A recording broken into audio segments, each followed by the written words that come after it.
Welcome to Let Freedom Ring. Again, as always, we have our security. Again, this guy that's the security guard today is just, this guy's incredibly handsome. I don't know what we're paying him, but it's not enough. So we're going to have to definitely raise that up a little bit. But my guest this week, a friend of mine, Matt Haefner, welcome to the show. Thanks, Dan. It's good to be here. Yeah, happy to have you. I know in the early stages of Let Freedom Ring, I think we discussed this, and then the pandemic went nuts, and we didn't see each other work every day anymore. I remember that. You approached me probably close to 2 years ago at this point about coming on to the show, and I'm glad you kept on pestering me because I'm glad I could finally make it on. Yeah, no, I'm very happy to have you. Well, but thank you. Let's get to know you a little bit. Where are you from? Where'd you grow up? Well, I'm originally from Hudson, New Hampshire, so about 20 minutes south of here. It's where I grew up. I have spent the past several years living in Manchester, and just last year, my wife and I purchased our first home in Concord. Nice. So that's where we are now. Otherwise, only other place I've ever lived was out in Missoula, Montana, which is where I spent 4 years at the University of Montana. Oh, very nice. Yeah. Very nice. And shout out to Kat, your wife. She's awesome too. Hey, Kat. And what are 3 things that everyone should know about you? I gave this a little bit of thought. I tend to get these questions quite a bit, as I'm sure you do as well, especially at work, playing these icebreakers and such. So I think that 3 good things that people should know about me. To start, I think it's safe to say I am addicted to research. So one thing that has always been something I've just done automatically is that if I happen to come across or am discussing a particular topic that I'm unfamiliar with or that I find even remotely interesting, I will often drop what I'm doing to pick it up to research that topic, to learn as much about it as I possibly can. And suffice it to say that I am just addicted to learning and believe in the power of education to improve lives. Awesome. A second thing is more on the creative side of me. I am a lifelong musician.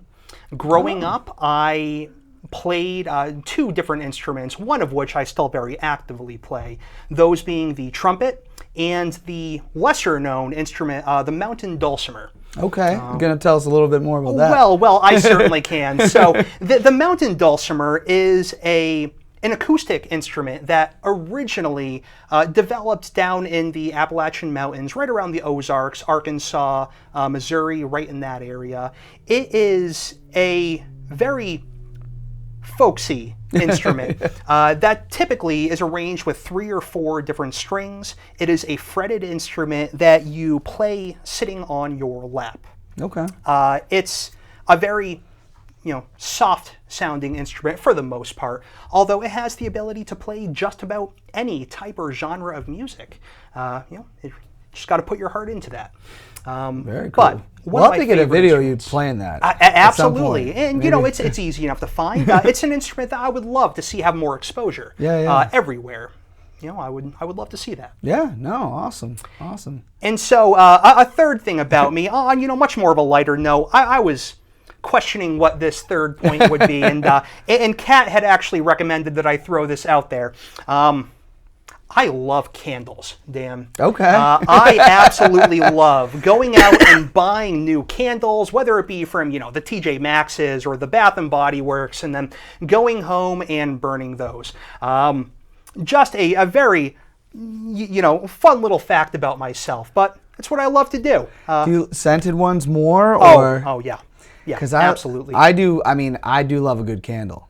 And I like the ones that smell like the White Mountains are like Christmas. What's the, not pine trees. Like balsams? Yes, yeah. Exactly. I got to have one in the month of December. Got to have that burning. I get that. And I'm the same way, whether it's like a pine or a balsam scent or, I think one of my all-time favorites, like a mahogany teak wood. Those strong scented candles. Yeah. I love those. I could deal with those all day long. I do love a good scented candle. I don't do it all the time, but there's times I'll be walking around, in Walmart and be like, yeah, I could use a candle right now. Oh yeah. I could really use one. So. You got to take advantage of those sales while they're happening. Yeah.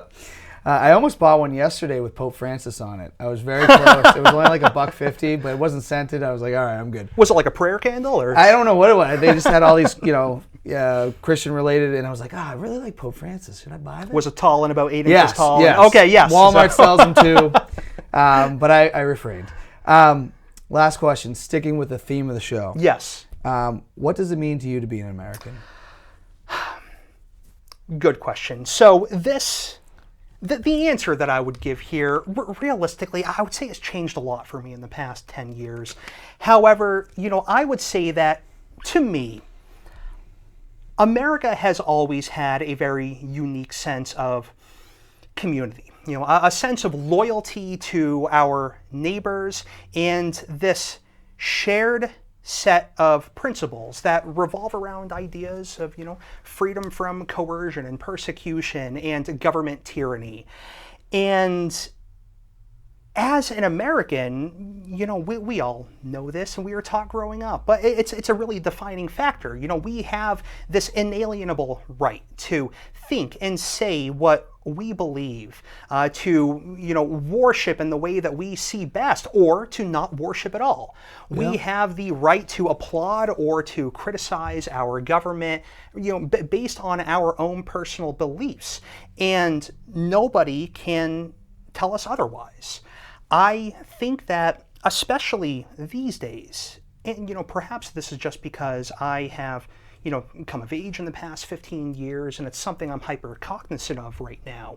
But being an American for me also means trying my best to understand, to help others who are less fortunate than myself. And not only to that, but to recognize the struggles and the shortcomings of our nation and to do what we can to address those. I think that being a responsible American is to acknowledge our shortcomings and to do our best to figure out good, common sense ways to recover from those shortcomings. I like that answer, and that's a very complete answer. Thank you. So, that's not, because sometimes we'll get the just, freedom. Okay, well, tell me a little bit more. No, I think that's a great answer, Matt. Thank I you. really Thank you. appreciate that. Freedom would be a bit too canned for yes. me. Yeah.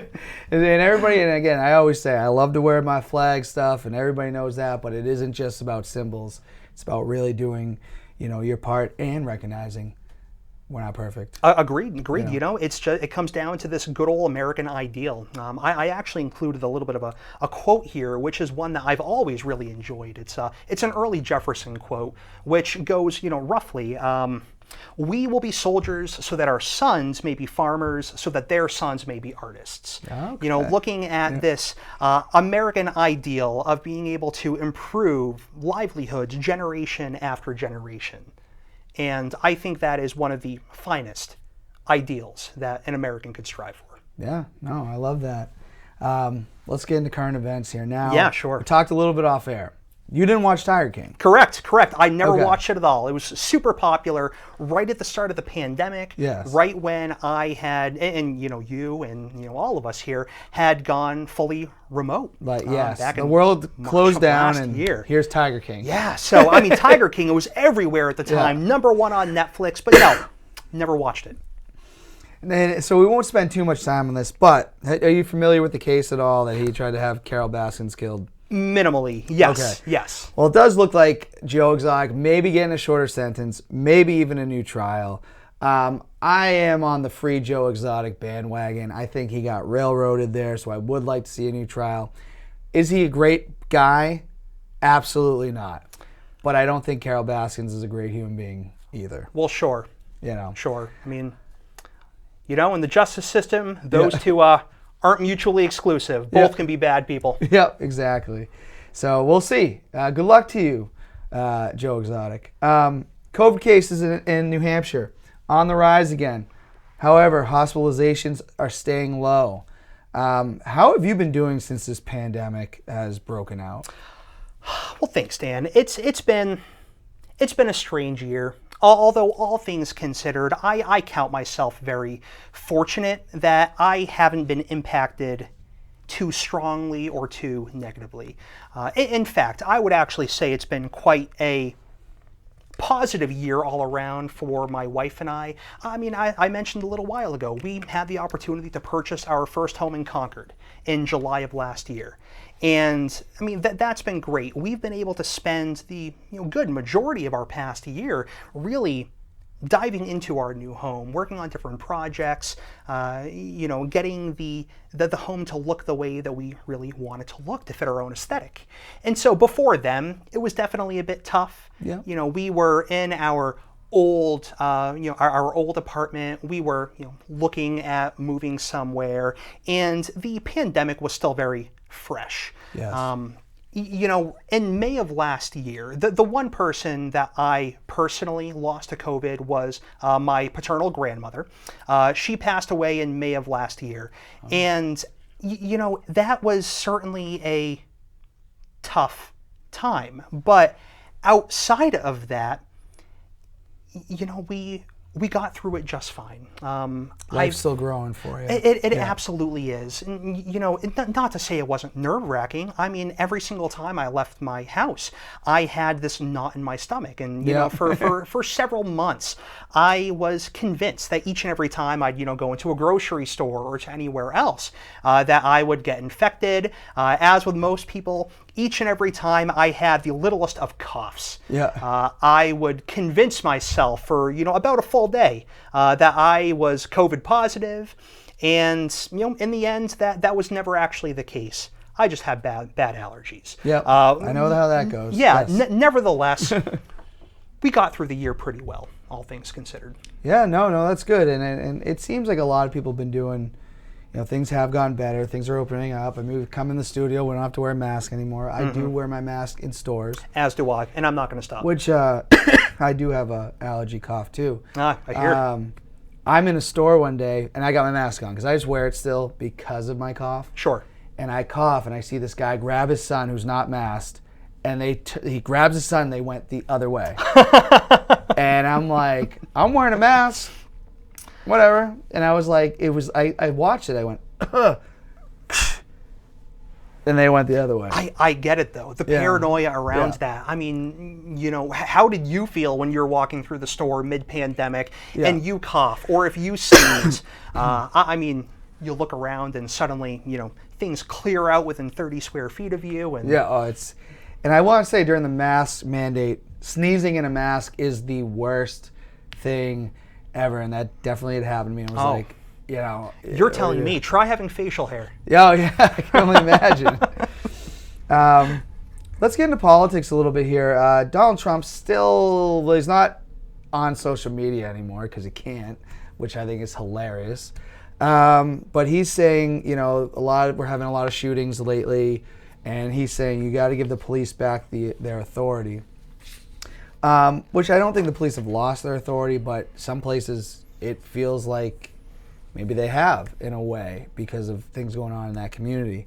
Does Trump have any point by saying that, or is this more of his?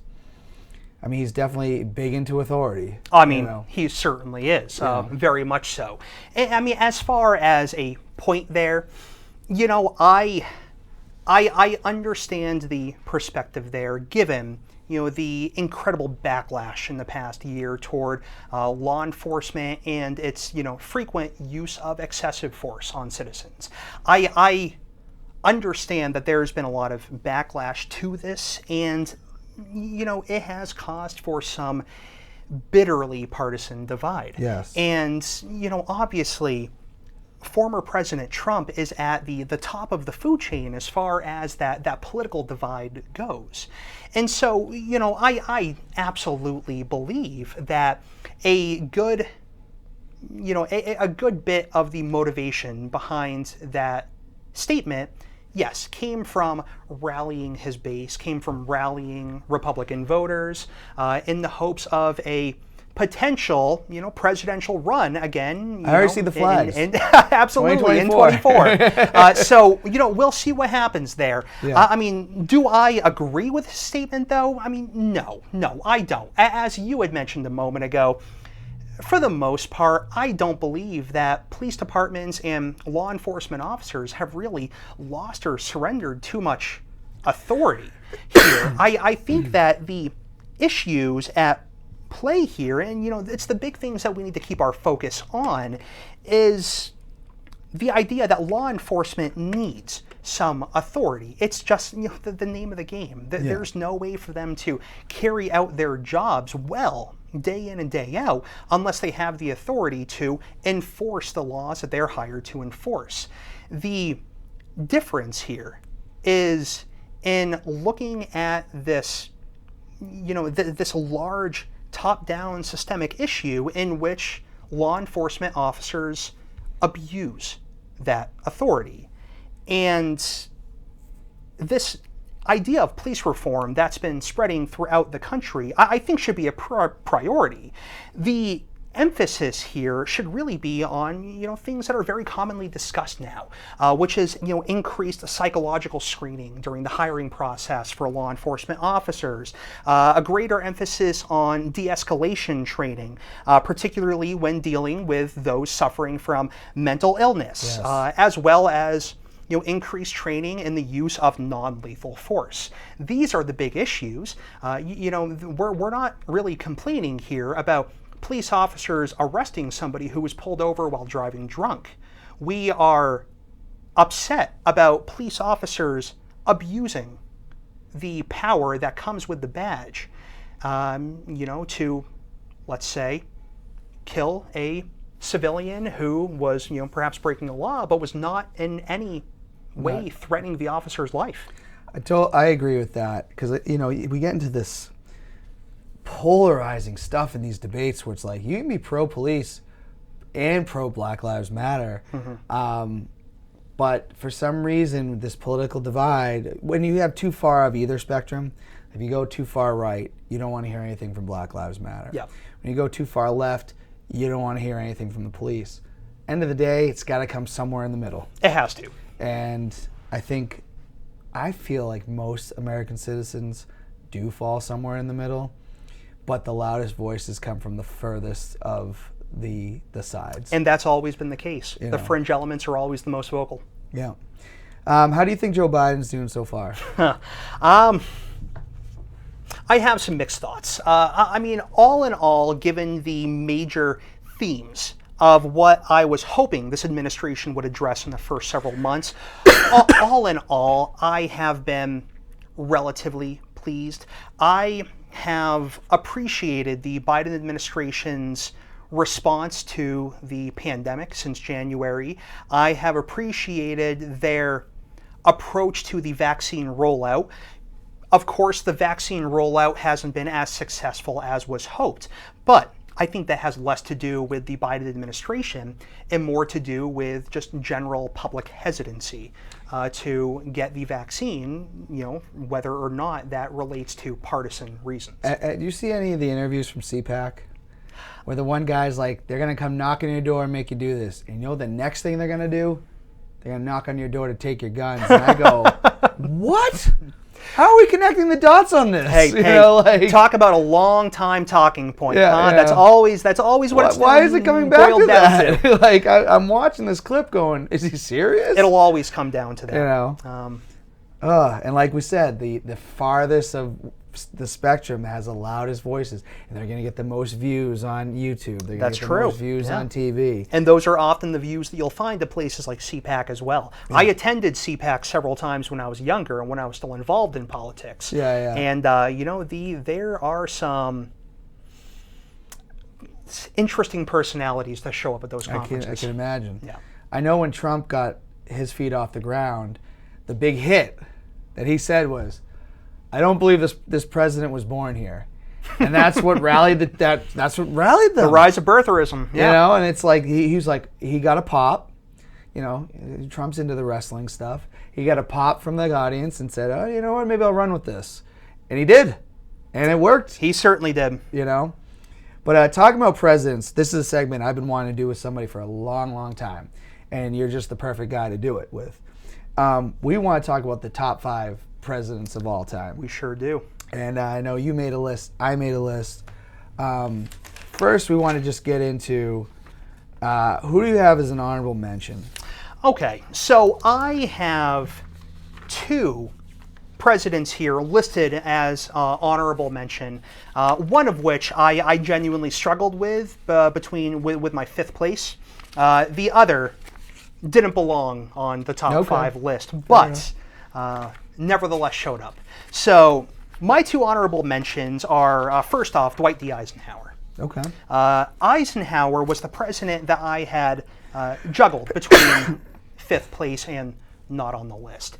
And I think Eisenhower deserves to be mentioned here for a number of reasons, most of them boiling down to his effective style of leadership and his management of the federal government at the early stages of the Cold War.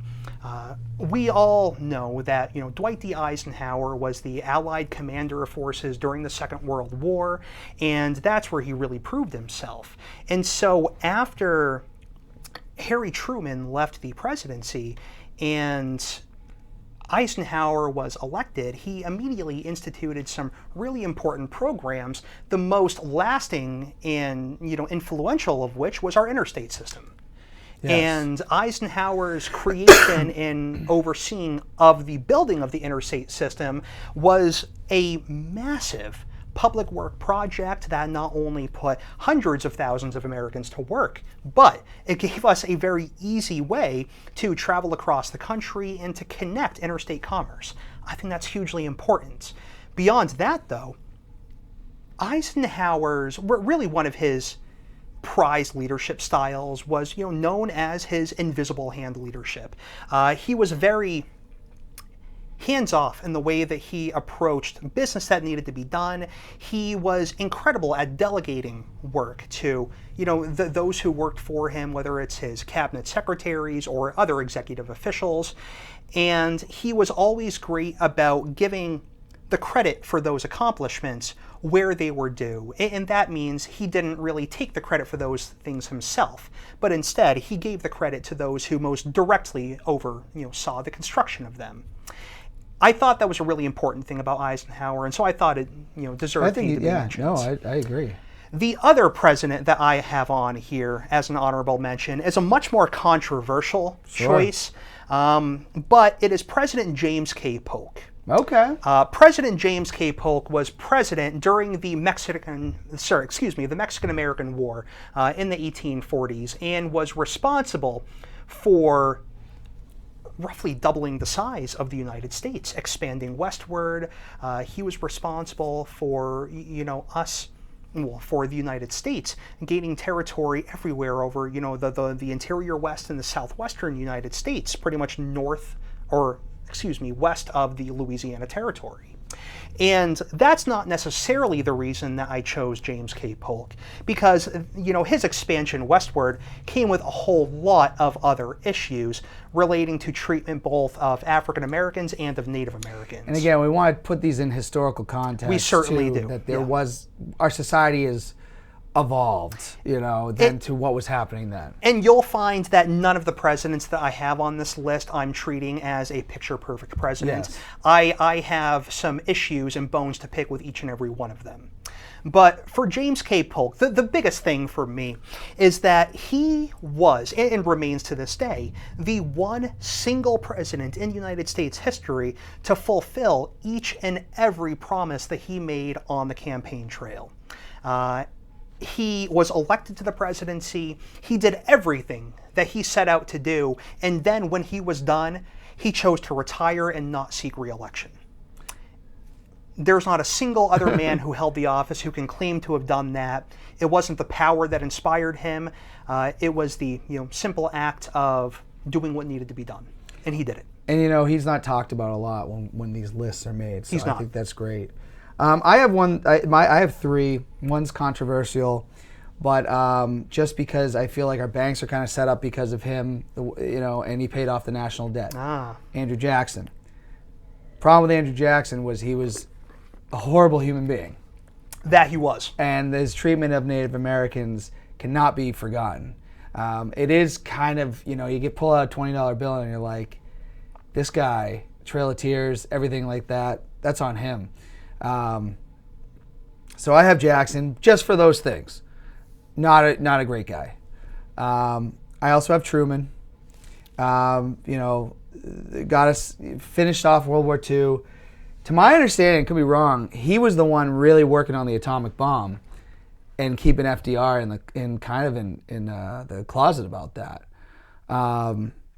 So I got him there for that, even though I know, again, atomic bomb's awful, but it ended. Well, sure. And I will be addressing this as well. Yeah. Truman we're gonna will have be some. making We're an gonna have a appearance. lot of Yes. crossover here. Obviously, too, Truman Doctrine, Marshall Plan, just helping the other countries, trying to stop the spread of communism after WW2.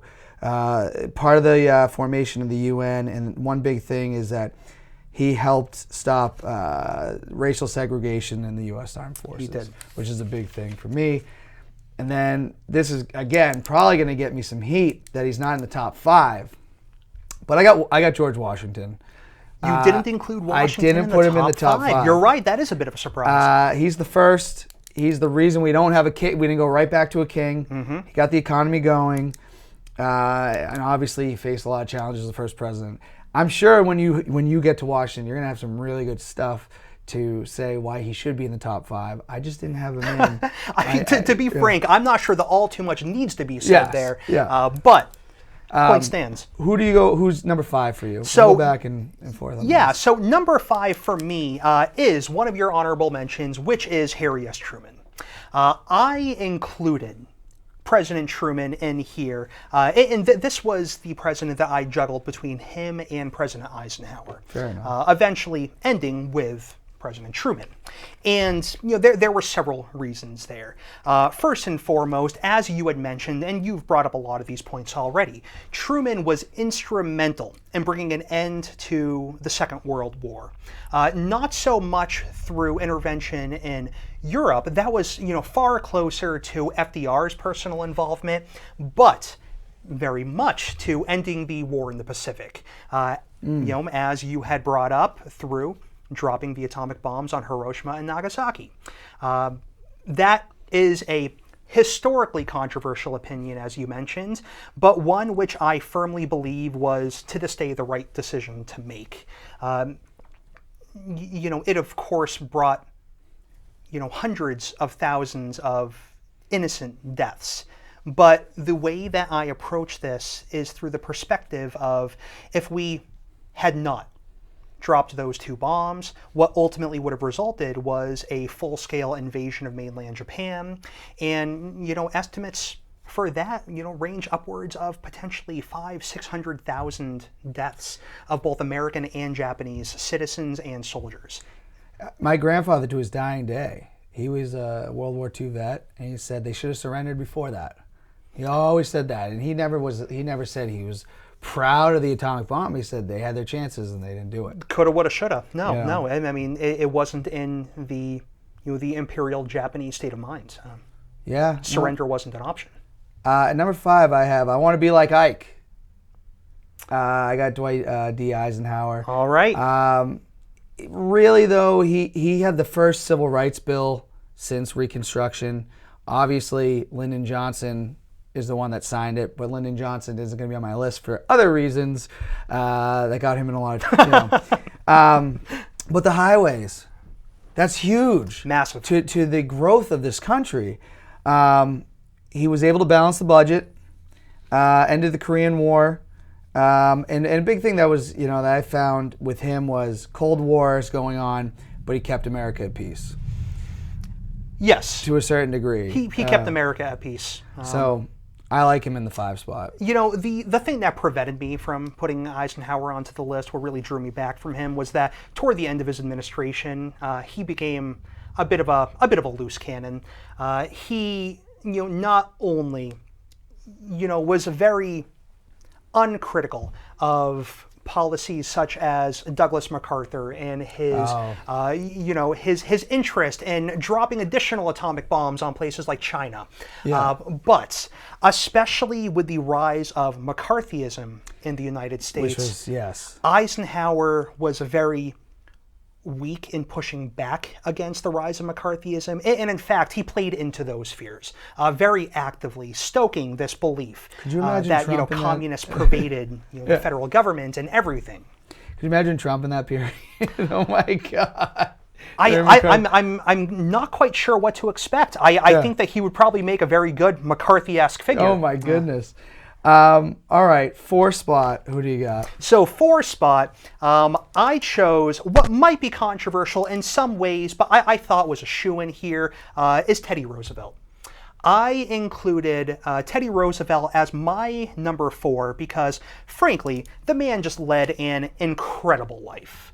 I mean, this is one of those stories that a lot of American children learn growing up, that, you know, you have this guy who was a very sickly child, who later grew into, you know, who many herald as the ultimate man's man, you know?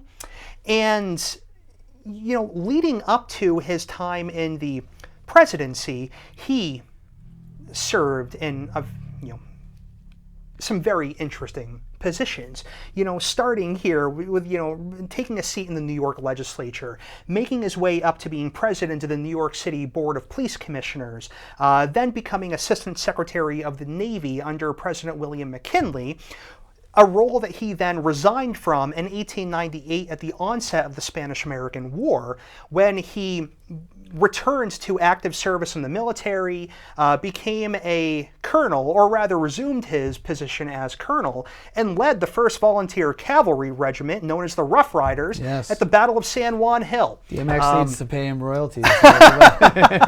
You know, he comes back and is elected to the governorship of New York, where he sits until the election of 1900, when he joins the ticket as vice president under McKinley. They win the election, and 6 months into McKinley's 2nd term, he is assassinated and Roosevelt assumes the presidency.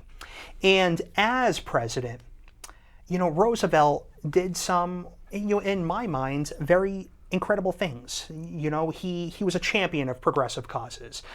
He was one of, you know, America's largest champions of conservation, of the natural landscape, of, you know, this response to the growth of modern industry by breaking trusts and by imposing regulations that would protect workers and consumers. Like, these were all very important things that were relatively unseen up through this point in time. He then went on to create the U.S. Forest Service. He created 5 national parks, 16 bird reserves, I have these down here, 4 game preserves, 13 national forests, in total about 230 million acres of pristine American landscape which could be protected for posterity. You nailed it, because I have him at 4 too. Excellent. Excellent. I mean, and for the record, that's scratching the list. Yeah. Let's not leave out things like construction of the Panama Canal. Yes, and especially modernizing the United States Navy. He built the U.S. Navy into the global powerhouse that it remains today, and took his Great White Fleet on a famous global tour around the world to display American power. He was really a champion behind turning America into the global superpower that it became in the 20th century. Yeah, no, I don't disagree with any of that. That's pretty much nailed Teddy Roosevelt. Yeah. Amazing guy. Very much. With a notable exception. The man was an unabashed racist. I could see that in the time. He also, during Taft, he didn't he run against Taft? Like, he was very unhappy with he vouched for him, and then got pissed when he didn't like how he was running the presidency. Frankly, yes. So Howard Taft was president from 1808, I think, to 1816, and the 1812 is when Roosevelt returned under the Progressive Bull Moose Party. Yes. And unsuccessfully ran. All right, we're gonna, because we're getting short on time. Yeah. Let's move on. We'll do number 3. I got Thomas Jefferson. I'm just going to say this right now, and again, I don't want to get flack for this. I understand, again, we're putting into story, like, these were, some of the things these guys did were not good. But to me, the Louisiana Purchase, this country is not what it is if you don't do that. I got to have Jefferson there for that. I'm not even going to talk about anything else. It's just, that's huge. That's how our country is the size that it is. I think Jefferson's a great choice there. I actually feel a bit silly now for not thinking of Jefferson even as an honorable mention. I had initially thought of him to be in my top three, Yeah. but he didn't make the list. He deserves that honorable mentions, for the Louisiana Purchase and that alone. Yeah. The way that he was able to finagle that purchase from Napoleonic France, and he made it work for us. Absolutely unbelievable that he was able to get that done. Who do you have at number 3? So mine could be quite controversial depending on who you ask. Okay. For number 3, I put President Franklin Delano Roosevelt. FDR, a monster of the 20th century. One of, in my mind, the single most important leaders of the 20th century globally. FDR was a very controversial president, of course, mainly because of the extent to which he expanded the size, scope, and power of the federal government. And not only that, but of the executive branch and of the presidency itself. And there are some very legitimate criticisms there, and ones that I very much agree with. I take some issue, with FDR's approach to consolidating power in the federal government, along with his flagrant disregard for that precedent set by George Washington of retiring after a second term and not seeking re-election for a third. Whereas Roosevelt not only ran and was elected to a third, but to a fourth term as well. Something that was never done before and obviously never happened again, because we amended the Constitution to say so. Yeah, it's tough though, because it'd be tough when you're in a world war too. I just want to, in his defense, tough to have a transition of power at that time. Well, there is, sure. I mean, it's absolutely possible. Yeah. I mean, there have been through other conflicts, Yeah. but it would have been difficult, but again, not impossible. Yeah. FDR was reelected because, very simply put, he was extraordinarily popular. He was first elected to office in 1932 at the height of the Great Depression. We're 3 years into the Depression in the United States, and the economy was in shambles at the time. We're talking north of 25% unemployment rates. And when Roosevelt came in with his very progressive New Deal ideology, he was able to successfully implement the modern social safety net that we still have in place, and that frankly was responsible, in my mind, for helping to keep the United States out of similar depressions, whether that was this most recent year or back with the housing crash in 2009 or back with similar, stock market dips back in the 1980s. Having systems in place, whether, those are things like, the Social Security Administration, not relevant anymore, but at the time, programs like the Civilian Conservation Corps, which employed hundreds of thousands of Americans and which led to the construction of hundreds of major public works projects around the United States. These were all things that helped keep the economy going, if only at a crawl. Yeah. I am not somebody who believes that government intervention is the best way to improve the economy. I very much believe in the power of a lightly regulated free market. But his approach, I think, was necessary given the extent of the damage to the economy, and without it, we probably would have suffered far more. And outside of those programs, Roosevelt was also responsible for implementing, or at the very least championing, legislation such as the Fair Labor Standards Act, which implemented things like a minimum wage, a 40-hour work week, Yes. overtime pay, prohibited child labor. He was responsible for the National Labor Relations Act, which guaranteed workers the right to form unions and the right to collective bargaining and the right to strike. And these are very, very important pieces of legislation that are still very important today.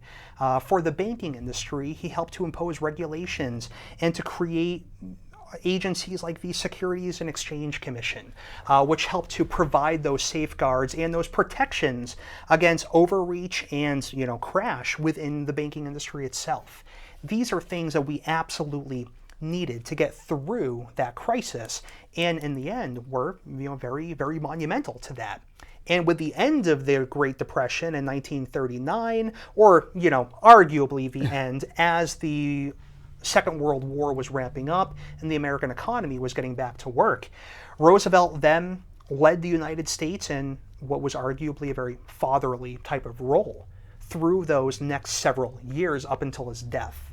He was a very important global leader working along the other allied nations, and he maintained a relationship with the American people that a lot of other presidents haven't done. And by that, I'm mostly referring to a series of 30 different fireside chats that he had given with the American public by radio throughout his presidency. Oh, yes. All right, well, we are getting short on time, and I want to make My sure... last two don't require all too much. Because I want to make sure we get Mike Atkins' question in, too. Absolutely. It's an important one. So, I was just going to say this quick. I have Lincoln at 2. I actually have FDR at 1. Okay. For all the reasons that you just said, because I think a lot of those stuff were just so important to the structure of the United States today. Who do you got 2 and 1? At number 2, I have George Washington. Okay. And, you had already mentioned quite a few of these reasons in your honorable mention here. But, needless to say, he was instrumental in the founding of our nation. He presided over the Constitutional Convention of 1787 and played a significant role in the passage and ratification of the Constitution in 1789. He set so many important precedents in the office of the presidency, whether that be what we were mentioning a few minutes ago, the idea of retiring after 2 terms in the office, of beginning that precedent of a smooth and peaceful transition of power. He created the idea of the modern cabinet and appointed the very first cabinet officials. What else would I would say here? He was very proactive in collaborating with the new Congress, which is something that no other executive in history has really been in the position to do, with that sort of authoritarian atmosphere having gone away. I think for those reasons he deserves to be at least at the number 2 spot, just his role in founding of the nation. Oh, I like that. So I think I know who your number 1 is now. I think the number 1 would be relatively easy to guess. Yeah. A top 5 list would be pretty incomplete without a man like Abraham Lincoln in the number 1 spot for me.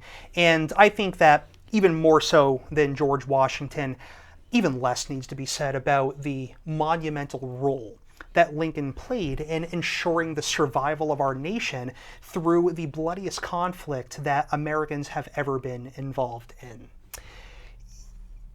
Lincoln's time in the presidency was obviously the most tumultuous period that the United States has ever gone through. I don't think there's anything you compare it to. I don't believe so either. I believe firmly that he was dealt the toughest hand of cards that any person to have held that office has ever been given. And he not only took those cards and ran with them, but he turned them into a royal flush. He ensured our survival. He ensured the reunification of the American Republic. He defeated the Confederacy. He ensured the emancipation of American slaves in the South. And shortly after he was assassinated, he had also helped to ensure passage of the 13th, 14th, and 15th Amendments to the United States Constitution, which not only outlawed slavery, but ensured citizen rights for any, male. Again, historical context. Yes, for any male born in the United States or naturalized in the United States, regardless of color. And then from there, ensured those people the right to vote. And although they didn't actually get ratified until after Lincoln's death, his influence over that legislation was absolutely monumental. And for those and many other reasons, he wholeheartedly deserves to be at the top of the list for me. Awesome. This was good because I wanted this to be the majority of the show. We've hit a lot on this, and that's why you're a great guest. And I've been waiting to do this for a very long time. because I've tried to get people that have a big background in history. It's hard to find these days. It can be. To be it can be. honest. Yeah, the liberal arts is a bit Yeah. a bit strapped. Well, as we know, I mean, I have a social science degree. We know it doesn't pay the bills. So, fan question Yes. from the one and only, one of the greatest guys I think we know, Mike Atkins. One of the best. Matt, who would win in a fight, Frodo or Bilbo in his prime? So this is a very, very important question. And Mike, thank you so much. This is a great question. So I think that this needs to be answered in two separate ways. We have to take a look first off at, are we talking a match between, Bilbo and Frodo, just one versus one at the peak of their character arc, or are we looking at a fight here between Bilbo and Frodo over the One Ring? Because the answer will be different. I think that if we're talking a standard, one versus one matchup here, Bilbo takes that fight any day of the week. Not only was he just an all-around better warrior, he not only had better skills with a sword, but, in The Hobbit, the peak of his character was when he and the Dwarven Company were stuck inside of the forest of Mirkwood. And Bilbo was saving the dwarves by taking out all of the big old spiders that were in the trees and that were threatening them. That was the peak of Bilbo. And his skills as a warrior were so much superior to Frodo's. Frodo was, without any doubt, definitely a bit of a pansy there as far as his combat skills go. So no, he would lose that. On the other hand, if they were fighting over the One Ring, again at the height of their character arcs, Frodo would take that in a landslide. It addresses this very well in the books, but have you seen the Lord of the Rings trilogy? I have not. Justin, have you seen them? Okay, because he's in there, he's getting everything, and I'm lost because I have been told on this show maybe 3 or 4 times that I need to sit down and do it. So I think I will. I'm not mad. I'm disappointed. Yeah. Okay. And I can't tell you why. I can't tell you why I haven't seen these movies. There's literally no reason for it. Well, I mean, for that, go and watch them. Yeah. Yeah. There's only one trilogy. It's the extended one. A theatrical trilogy is not a real thing. So is this on? Because Peacock has all these movies. I wonder if it's on Peacock. I'm not sure. I know that the theatrical versions were on Netflix for a while. I don't know if they still are. But that's neither here nor there. At the end of the day, again, Frodo wins a fight over the One Ring just because of the sheer bloodlust that he showed at the end of the Lord of the Rings trilogy, and his fight in securing the end of the War of the Ring.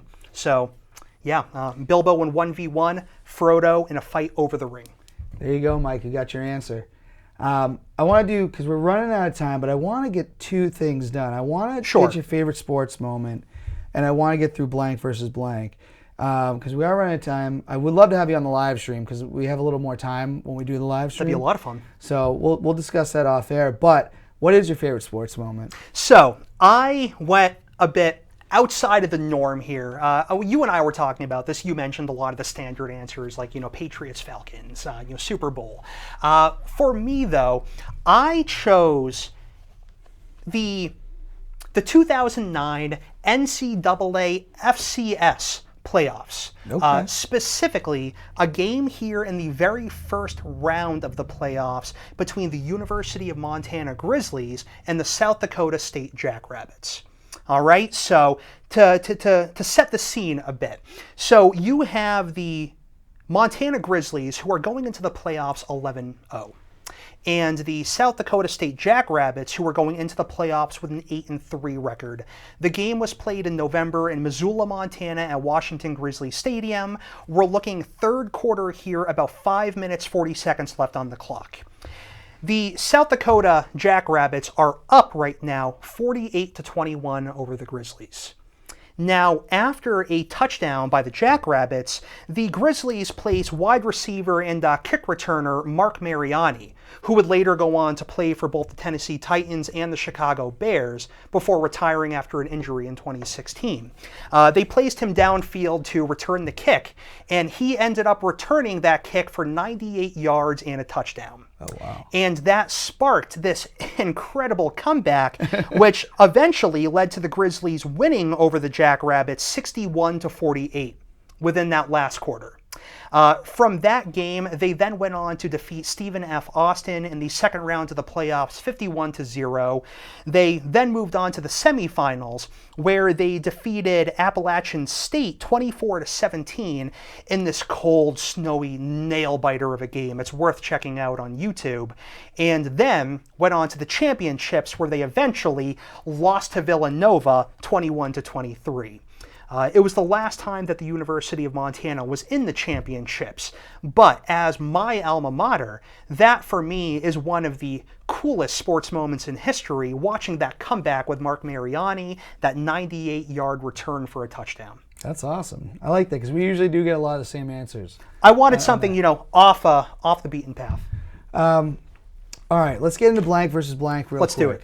Because there's one... because we're getting short on time. There's one I ask every guest. I want to get this from you right now.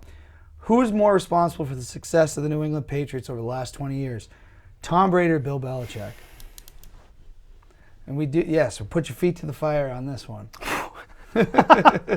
What a tough question. Yeah. You know as well as I do that both of those men have been absolutely instrumental in what has happened in the Patriots organization. I mean, at the end of the day, as important as Tom Brady has been on the field, as a leader on the team, as a rallying point for his teammates, and especially as quarterback on the field, I mean, at the end of the day, it's undeniably Belichick who's responsible for making the most important decisions, from staffing and who's on the field.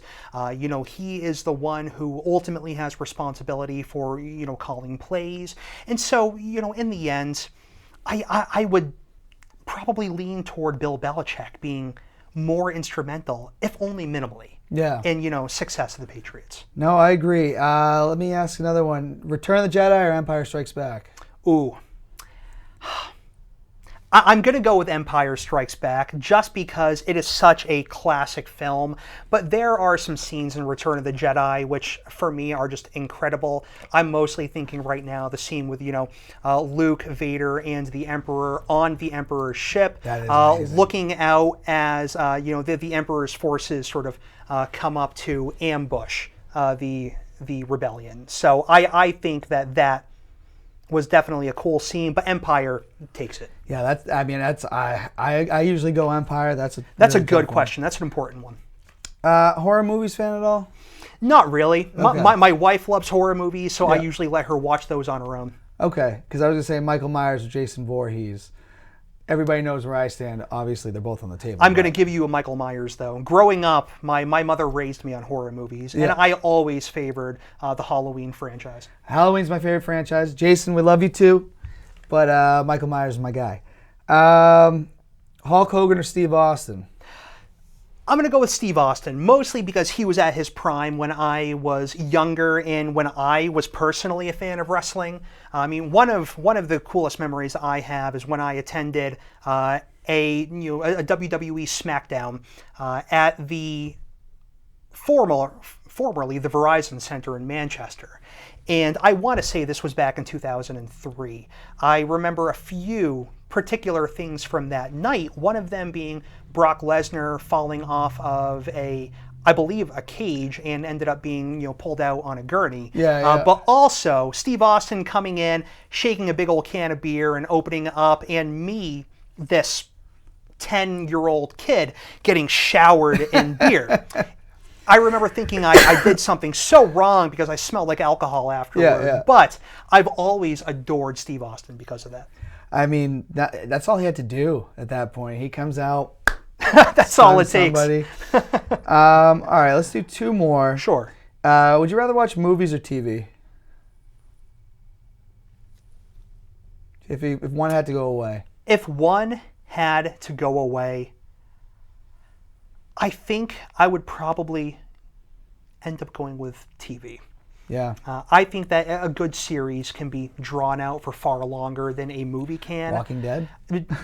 Walking Dead's a great example there. I mean, I can rewatch series over and over again because, you know, when you put a lot of time between the first episode and the last, you can go back through, you can rewatch, you can notice subtleties and new things you didn't before, and you can do the same for movies, but they're just so much shorter and more confined.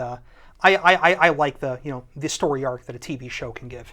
All right. And this is the toughest one in blank versus blank. Okay, let's hear Two it. guys we both like a lot. I got Mike Atkins or Leonard Bell.